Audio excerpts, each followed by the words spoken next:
Welcome, preppers. Welcome to Prepper Nation. I, of course, am John. Thank you very much for being here, shooting a thumbs up. All of the YouTubey jazz. I truly do appreciate that. So let's go ahead and jump right into it. Let's talk about the elephant in the room. All right. And I don't know, man. I seen this news a couple of days ago. It's still trending yesterday and stuff. Not seeing it in American Western mainstream media. I saw a little bit on BBC, but it's all over the place. It's huge news everywhere else. And we just need to have some real talk this afternoon. Okay. So let's go ahead and talk about what I'm calling the elephant in the room, right? Because that sounds good on YouTube. The United States is already at war with Russia and its allies. We're already at war. I keep hearing this back and forth. Biden's going to lead us into war. Oh man, we've got to avoid war by voting Trump. We're already at war, folks. Hopefully you understand what I'm saying. Many of you will disagree with that, but I think about 99% of y'all, deep down, you already know it.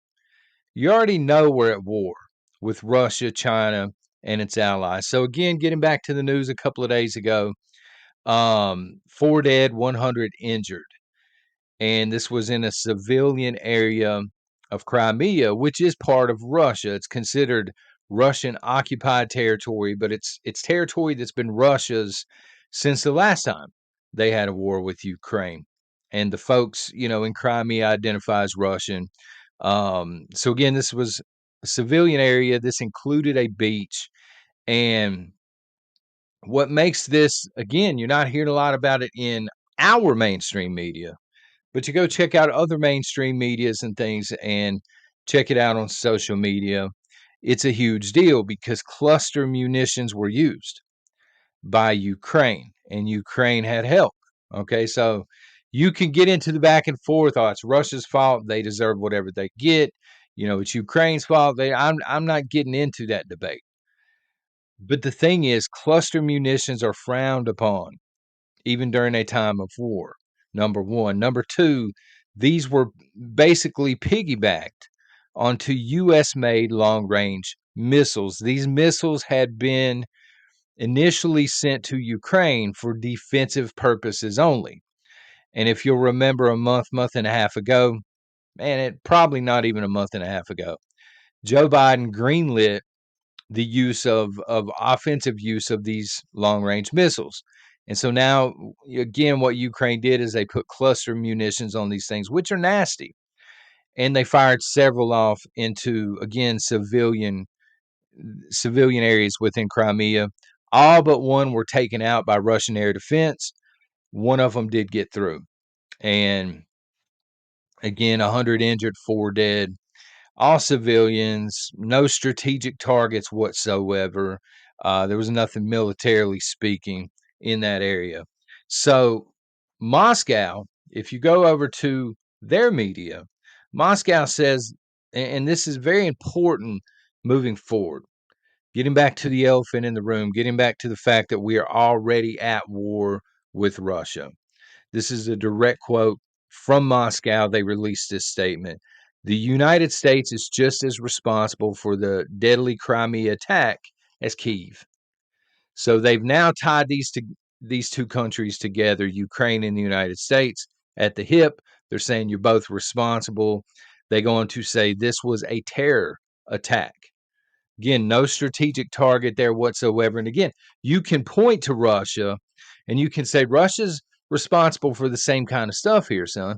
I'll entertain that and I understand what you're saying, but Russia's also at war.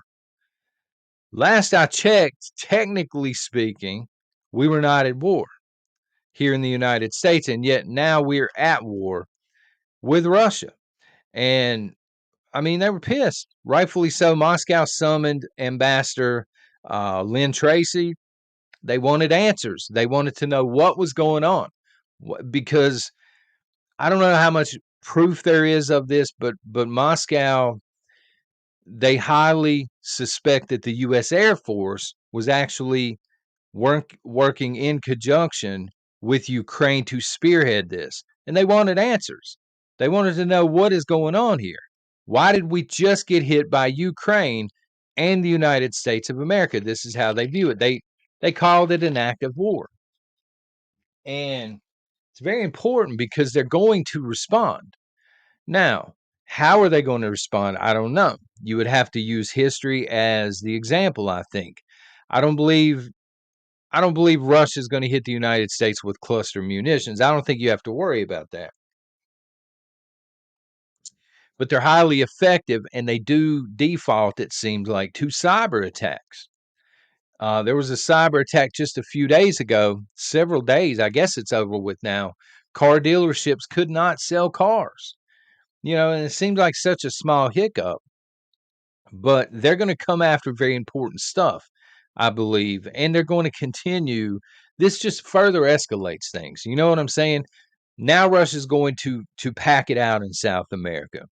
Um, and I truly believe this was done to get a direct action from Russia. I think they're trying to bait them into a full-blown World War III situation. So, let's call it for what it is today. Okay. Big bankers want war. The top of the top, the very top of the food chain. The big bankers want wars. Why? Wars, plural, right? Why? Because then they can loan all of the countries involved money with interest and make a lot on the back end. War is very good for business when it comes to banks, and banks are hurting right now.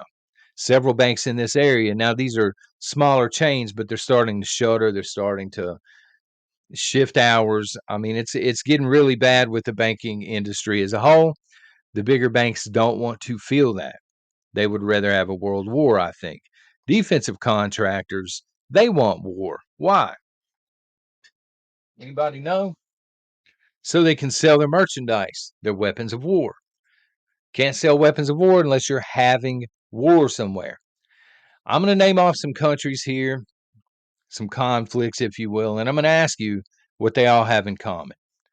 Iraq, Afghanistan, Yemen, Somalia, Yugoslavia, Libya, Syria, Palestine, Ukraine.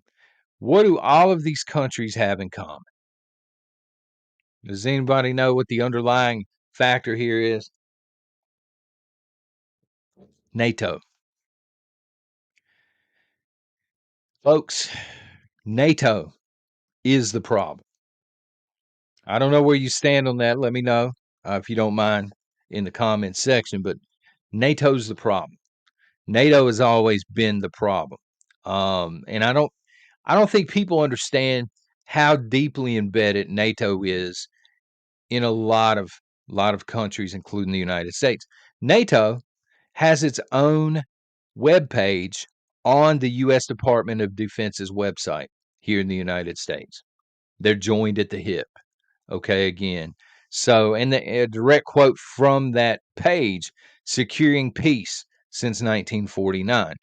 I would argue they've done the exact opposite since 1949. But we need to face the facts again. We need to start talking about the elephant in the room. Biden has led us, being the United States, into World War III. Elites in fact, elites demand that we have this war. There's money to be made. They do not care if you're drafted, if your kids are drafted, if your grandkids are drafted. They don't care. We're all expendable. We've always been expendable throughout history. Us plebs, right? Us little plebes. We're expendable. These people do not care. And we need to understand that there's no avoiding it now. The election's coming up. I'm not telling you not to vote. I'm not telling you to vote for. I would encourage you to strongly consider not voting for Biden, but it's your business. Do whatever you want to do. But there's no avoiding World War III. We keep hearing from the Trump campaign.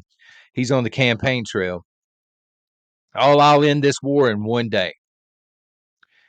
I'll put a stop to the Ukrainian-Russian conflict in one day. The elites hear this. And in my personal opinion, folks, the elites are scrambling to muddy the waters as much as humanly possible and get us dragged into this war as far as they possibly can, just in case Trump takes office, just so he's not able to come in and put an end to it day one. Okay. There's no avoiding it. There's no running from it. I keep hearing people say, well, I'll move out of the country. I'll move to this country. You cannot run from this war. A world war touches everyone to some capacity. And again, you can't hide from it. A lot of comments last week. I'll live like I'm Amish. Me and my kids, before we get drafted, it's not going to work that way. As we discussed last week, the government has the ability to track you. They're going to find you. It would be a rare instance that you're able to go off the grid, stay off the grid, and never be heard from again. Okay. This is not the 1800s. You could probably do it in the 1800s, get lost out in the West somewhere, but everything is digitally tracked now. We keep pretending. Here's the problem, I think, in the United States at least. We keep pretending that there's some kind of alternative. Well, if we just vote this way, or we just do this, or if this happens, we won't get dragged into World War III. We won't get dragged into war with Russia. Folks, we're already at war with Russia. Just last week, Russia signed a treaty with North Korea, which means we're at war with North Korea. The number one ally of both, who? China. We're at war with China. We're already at war. All of the major players know this. It's just a matter of timing. When is this war going to kick off? And our country, the people that live here in the United States, not you folks, Beaverines, not y'all, but most of the people in this country, we have a bad habit of focusing, I think, on the wrong things. That's why there's so many people asleep in this country. Please do not be one of these people. Do not be one of these people that is, as we've said in the past, that is watching the baby mobile and watching what they want you to see and not understanding what is really going on. Okay. So again, there's no talk of this stuff that went down in Crimea on the mainstream media here in the United States and a few other places, Western mainstream media for the most part. Everybody's talking about the Trump and Biden debate that is going down Thursday night. Sure, the debate is going to be fun to watch. I don't know if I'll get around to watching it or not, maybe, not sure. But it'll be entertaining for the people that watch it. It's almost like the Super Bowl of politics. Team Trump, Team Biden, they're going to go at each other. There are going to be some hot takes coming out of it. But listen, as entertaining as that is, at the end of the day, it changes nothing. No Biden supporter is going to tune in, watch that debate, and decide they're going to vote Trump. No Trump supporter is going to watch that debate, tune in, decide they're going to vote for Biden. The independents are already on the fence anyway, but getting back to it, it changes nothing because the president of the United States, I would argue today, doesn't control America's future. International elites do. Bankers do. I've seen many of you say this time and again. Our elected representatives, they should wear jackets like NASCAR with all of their sponsors. Their sponsors, their lobbyists, these companies that pay them, they run our country. We've heard Biden, of course, he's a fruitcake and he's dealing with dementia, but we've heard him say it several times. I don't know if they want me talking about this. You're supposed to be the most powerful man in the United States of America. Who are you talking about? Well, of course, he's talking about the people that actually run the United States of America. And this is why we're not getting out of this. This is why presidential debate, as entertaining as it's going to be, I think, is just a dog and pony show. At the end of the day, it's not going to change our trajectory as a country as we head into World War III. So, the things you need to survive the coming war, here in the United States at least, they're still available. Sure, they cost more. They definitely cost more, but they're still available. There's still time to be prepped up for it. Going back to World War II for a second, there were roughly an estimated 75 million people that died.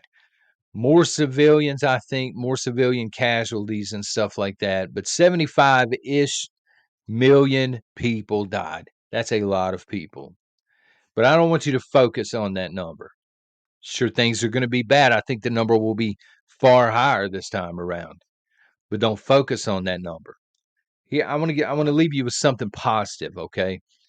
Focus on how many people survived World War II. How many people, especially the ones in Europe, right? Because there was so much conflict there, made it through occupation after occupation after occupation. How many people survived World War II? You look at those folks, you see that perseverance, you see that they had the right mindset and the grit to get through it. And they had to make do with what they had, right? And I want you to think about our situation here in the United States of America. We have better technology now. We have more information readily available. We have a lot more stuff on the market to buy that would help you. I'm not here to sell it to you. Don't worry. It's a sales free zone over here, son.